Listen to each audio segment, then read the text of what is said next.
दोस्तों, मधुर आवाज़ चैनल में आपका स्वागत है। आज की हमारी कहानी है माँ बाप का फर्ज। सुबह मोबाइल की घंटी बजने के साथ ही सुहानी की नींद खुल गई। इतनी सुबह किसका फोन होगा? कहते हुए उसने फोन उठाया तो उसके भाई की आवाज़ आई, सुहानी, पिताजी की तबीयत ठीक नहीं है। कल शाम से हालत कुछ ज्यादा ही खराब हो गई है, रूंधे स्वर में उसने कहा और फोन रख दिया। रमेश वर्मा जी अपनी जिंदगी के आखिरी दिन गुजारते हुए बिस्तर पर पड़े थे। अंतिम समय में उनकी पूरी जिंदगी जैसे उनकी आंखों के आगे घूम रही थी।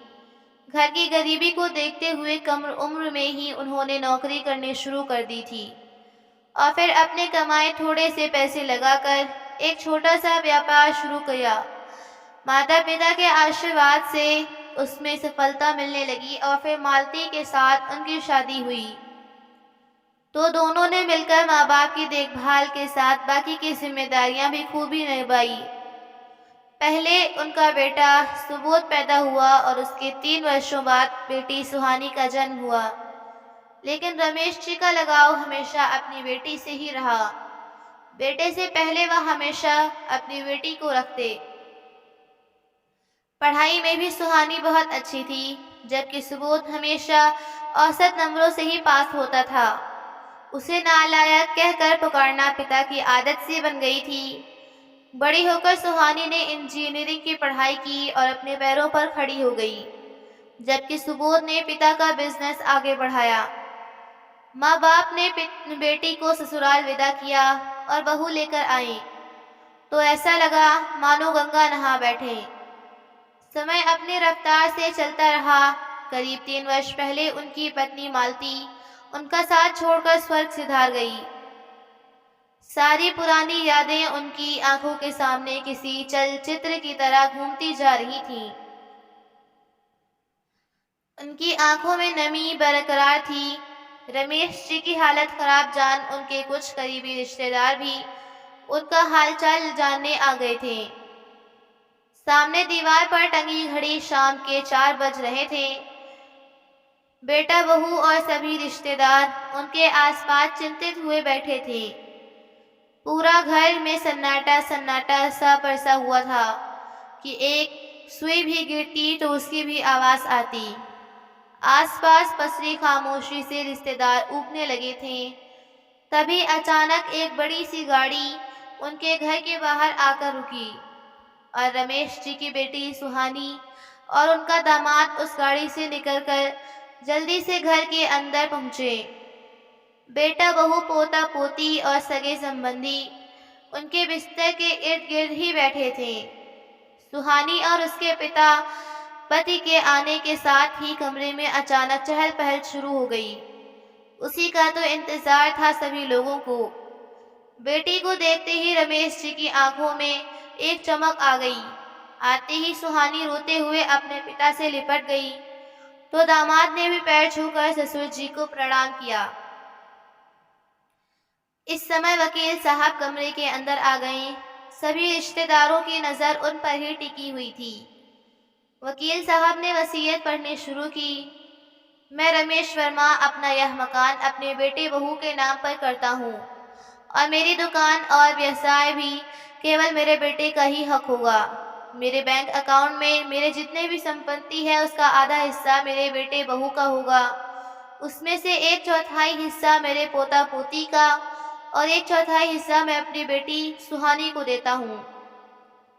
वसीयत का यह बंटवारा सुनते ही जैसे आसपास खड़े सभी लोगों का एक अचंभा सा लगा कि रमेश जी जैसे आधुनिक विचारों वाले व्यक्ति जो अपनी बेटी से इतना अधिक प्रेम करते थे, उन्होंने आज अपनी बेटी को बिल्कुल पराया ही कर दिया। सुहानी तो अभी तक सदमे में ही थी। बड़ी मुश्किल से खुद को संभालते हुए गले से बोली, पापा, आपने तो मुझे बिल्कुल नजरअंदाज ही कर दिया। अपने नालायक बेटे को आपने सब कुछ दे दिया और मेरे बारे में बिल्कुल सोचा ही नहीं।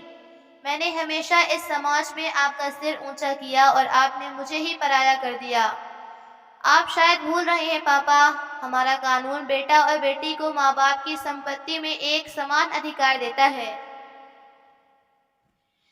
इस हिसाब से तो आपने मेरे साथ अन्याय किया है। बेटे की बात सुनते ही रमेश जी थोड़ा सा मुस्कुराए और कपकपाती आवाज में बोले, बेटी सुहानी, तू हमेशा मेरे दिल के करीब रही है। मैंने तुझे तेरे भाई से भी ज्यादा प्यार किया है, लेकिन बिटिया, मैंने जो फैसला किया है सोच समझ कर ही किया है। तू इंजीनियरिंग करना चाहती थी, अपने पैरों पर खड़ा होना चाहती थी, तो मैंने उसमें तेरा साथ दिया। जीवन के हर मोड़ पर एक पिता की जिम्मेदारी मैंने अच्छे से निभाई। तेरी पसंद के लड़के से तेरी शादी करवाई और उसे अपने दिल से अपनाया। अपना हर कर्तव्य हम लोगों ने बखूबी निभाने की कोशिश की है। और रही बात कानून की, तो वकालत तो मैंने नहीं पढ़ी, लेकिन इतनी जानकारी जरूर है कि जिस अधिकार की तुम बात कर रही हो, वह अधिकार पिछली पीढ़ियों से चली आ रही पुश्तैनी संपत्ति पर होता है। और यह बात भी तो मालूम है कि जिस गरीबी में हमारे पुरखों ने जीवन जिया है, उनके पास कोई संपत्ति थी ही नहीं। संपत्ति तो दूर, घर का गुजारा ही बड़ी मुश्किल से चलता था।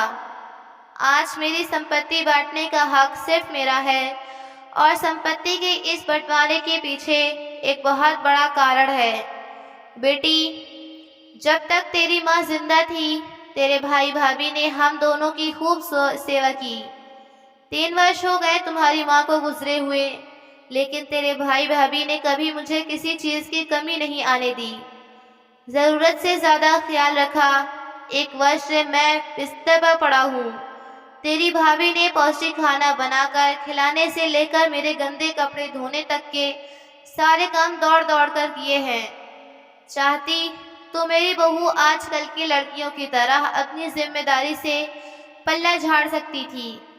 मेरी संपत्ति तो मेरे मरने के बाद उन्हें मिल ही जाती, लेकिन उसने ऐसा नहीं किया। और मेरा बेटा सुबोध, जिसे मैं आज तक नालायक बोलता आया था, उस बेटे ने मेरी गंदगी तक साफ की है। रात रात तक बैठकर मेरी टांगे दबाता है। भोजन का एक एक निवाला मुझे अपने हाथों से खिलाता है। और ये मेरे दोनों पोता पोती, जो दिन भर मेरे आगे पीछे मंडराते हुए मेरा दिल लगा कर रखते हैं। दादू दादू करते थकते नहीं है। इतना प्यार करने वाला परिवार शायद किसी को मिलता होगा। कहते रहते उनकी आंखों से आंसू बहने लगे और फिर बोले, बेटी, अंतिम समय में तेरी माँ तुझे याद करती रही, तुझसे मिलने के लिए तड़पती रही। अरे, अगर कुछ दिन उसके पास रहकर उसकी सेवा नहीं कर सकती थी, तो कम से कम 1-2 घंटे के लिए मिलने तो आ सकती थी ना। लेकिन तुझसे इतना तक भी ना हुआ। माना कि शादी के बाद ससुराल की जिम्मेदारियां निभानी जरूरी होती हैं, लेकिन कई बार ऐसे अवसर आए जहां हमें तेरी बहुत ज्यादा जरूरत थी।